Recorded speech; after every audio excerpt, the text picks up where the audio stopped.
अब मैं विनम्र अनुरोध करती हूँ भारत की राष्ट्रपति श्रीमती द्रौपदी मुर्मू जी से कि वे इस समारोह को संबोधित करें और स्वच्छता के इस जन आंदोलन को अपने प्रेरक शब्दों से मार्गदर्शन दें। मैडम।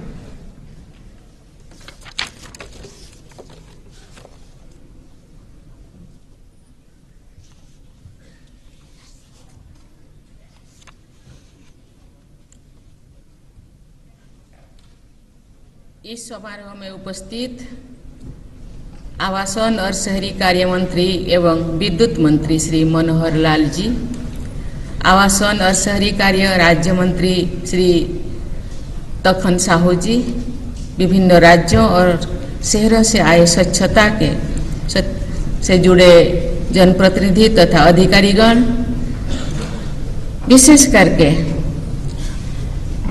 चंडीगढ़ के एडमिनिस्ट्रेटर और पंजाब के गवर्नर हमारे बीच है, राज्यपाल और गुलाब चंद कटारिया जी, आपको बहुत बहुत धन्यवाद।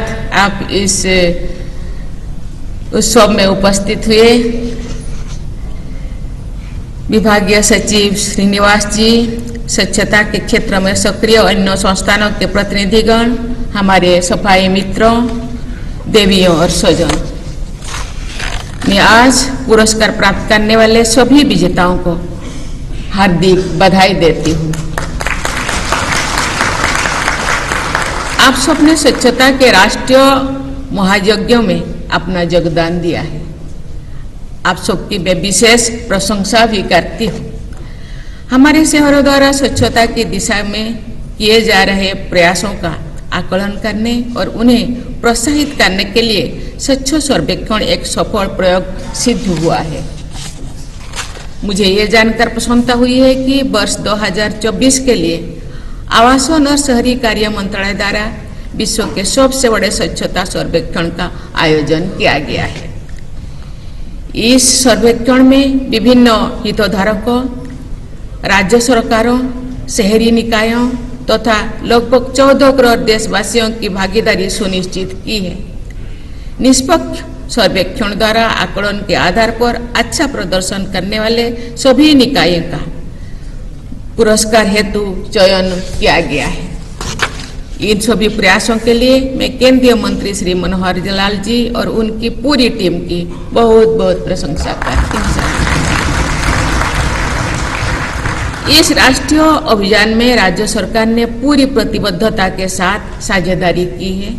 मैं राज्य सरकारों के स्वच्छता प्रतिनिधियों की भी सराहना करती हूँ। स्वच्छता के क्षेत्र में कार्यरत सभी संस्थानों और संगठनों के प्रतिनिधियों की मैं प्रशंसा करती हूँ।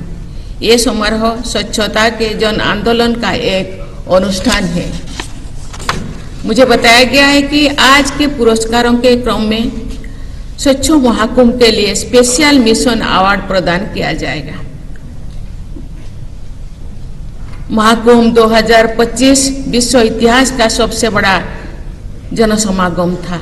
मुझे भी पवित्र त्रिवेणी संगम में अवगाहन करने का सौभाग्य मिला था। महाकुंभ 2025 में स्वच्छता और श्रद्धा का अद्भुत संगम भी देखने को मिला। अतः स्वच्छ महाकुंभ हेतु विशेष उल्लेख पुरस्कार के लिए मैं आवासन और शहरी कार्य मंत्रालय की बहुत बहुत सराहना करती हूँ। देवियों और स्वजनों, स्वच्छता पर बोल देना प्राचीन काल से ही हमारी सांस्कृतिक और आध्यात्मिक चेतना का आधार रहा है। आपने घरों को, उपासना स्थलों को तथा आसपास के परिवेश को स्वच्छता रखने की परंपरा हमारी जीवन शैली का अभिन्न अंग थी। मुझे आज भी साफ सफाई करने का अवसर यदि मिल पाता है, मैं उसका उपयोग करती हूँ, क्योंकि साफ सफाई मेरे संस्कार और स्वभाव का और मेरे जैसे करोड़ों देशवासियों के संस्कार और स्वभाव का हिस्सा रहा है। प्राचीन साहित्यों तथा ऐतिहासिक ग्रंथों में अयोध्या, उज्जैनी, पाटलिपुत्र और हम्पी जैसे नगरों की भव्यता और साफ सफाई के विवरण प्राप्त होते हैं। राष्ट्रपिता महात्मा गांधी कहा करते थे कि cleanliness is next to godliness. Swachh Bharat mission का शुभारंभ वर्ष 2014 में गांधी जयंती के दिन किया गया था। स्वच्छ भारत मिशन अर्बन 2.0 की शुरुआत भी गांधी जयंती की पूर्व संध्या पर वर्ष 2021 में की गई थी।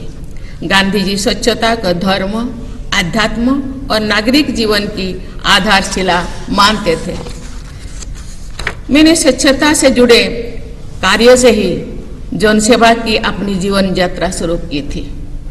नोटिफाइड एरिया काउंसिल के उपाध्यक्ष के रूप में मैं प्रतिदिन एक वार्ड से दूसरी वार्ड जाती थी, साफ सफाई के कार्यों को देखती थी और सफाई मित्र सहित अन्य लोगों की सलाह भी लेती थी। हमारे सफाई मित्र हमारे राष्ट्रीय स्वच्छता अभियान के अग्रिम पंक्ति के योद्धा हैं। पिछले वर्ष मैंने उज्जैन में महाकालेश्वर मंदिर के परिसर में आयोजित सफाई मित्र सम्मेलन में भागीदारी की थी और सफाई भी की थी। मेरे लिए वो सम्मेलन सबसे महत्वपूर्ण सम्मेलनों में से एक रहा है।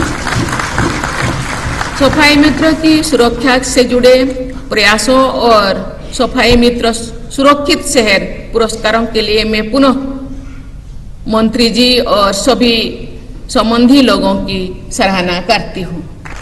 इस पुरस्कार के विजेताओं को भी मैं विशेष बधाई देती हूँ। 1 लाख से कम आबादी वाले शहरों के पास प्रायः संसाधनों की कमी होती है। इसके बावजूद ऐसे छोटे शहरों ने स्वच्छता के प्रतिमान स्थापित किए हैं। ऐसे छोटे शहरों की स्वच्छता से जुड़े सभी लोग विशेष बधाई के पात्र हैं। जो शहर स्वच्छता के क्षेत्र में असाधारण प्रदर्शन करते रहे हैं, उन्हें सुपर स्वच्छ लीग में शामिल करने की नई पहल की मैं प्रशंसा करती हूँ।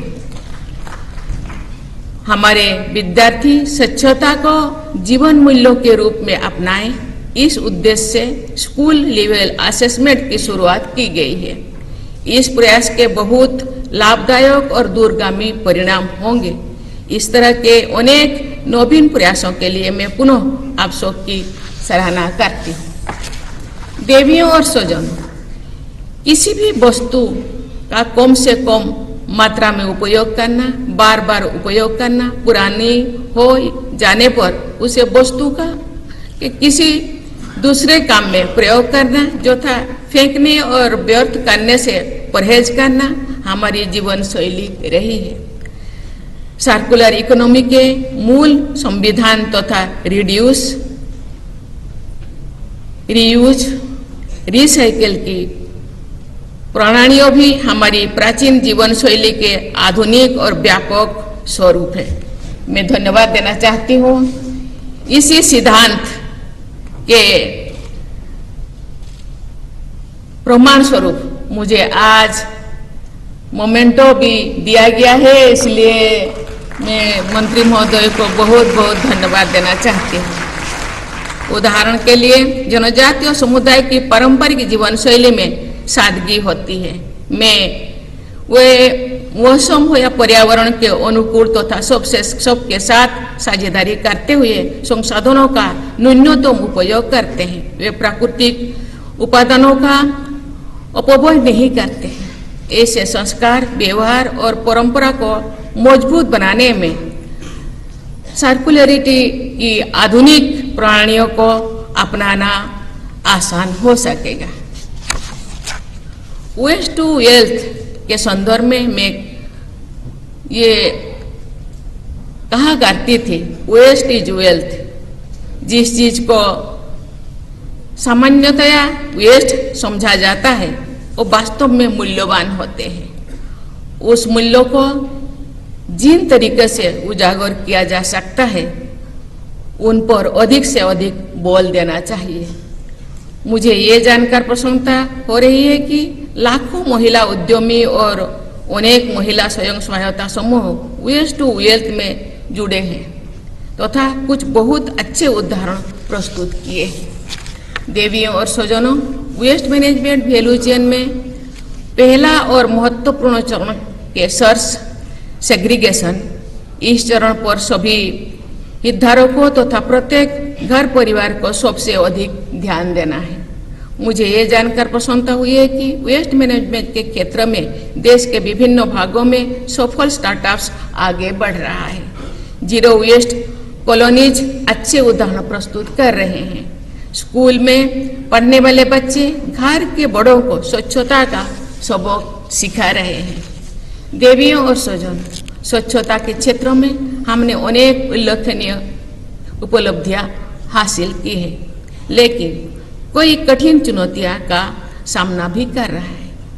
प्लास्टिक तथा इलेक्ट्रॉनिक वेस्ट पर नियंत्रण करना तथा उनसे होने वाले प्रदूषण को रोकना एक बड़ी चुनौती है।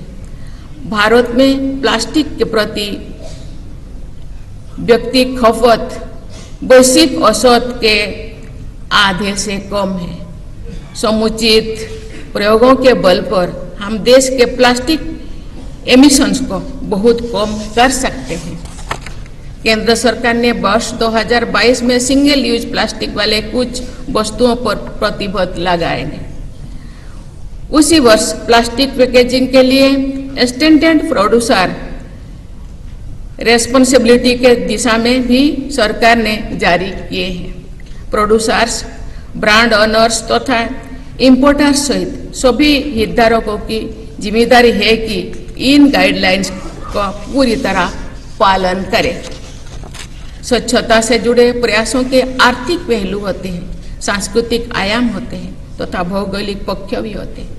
मुझे विश्वास है कि बहुआयामी तथा समग्र दृष्टि के साथ संचालित स्वच्छ भारत मिशन भी सभी देशवासी मजबूती से भागीदारी करेंगे। सुविचारित और दृढ़ संकल्पों के साथ सभी देशवासी वर्ष 2047 तक जिस विकसित भारत का निर्माण करेंगे और विश्व के स्वच्छतम देशों में से एक हैगा। मुझे लगता है ये आज जितने लोगों को पुरस्कृत किया गया, बार बार एक एक जो राज्य 3-4 बार जो उनके राज्यों के अंदर जितने भी शहर हैं वो पूरा स्वच्छ बनाए हैं और एक बार नहीं बार बार वो स्वच्छ बनाए हैं। मुझे लगता है ये जो 2047 विकसित भारत का हम स्वप्न देखते हैं या उसी दिशा में हम जा रहे हैं, मुझे लगता है वो दिन बहुत ही उज्जवलमय होगा, बहुत ही सुंदर होगा। ये पूरा विश्व इसको देखेगा। इस विश्वास के साथ मैं अपनी वाणी को विराम देती हूँ। धन्यवाद। जय हिंद, जय भारत।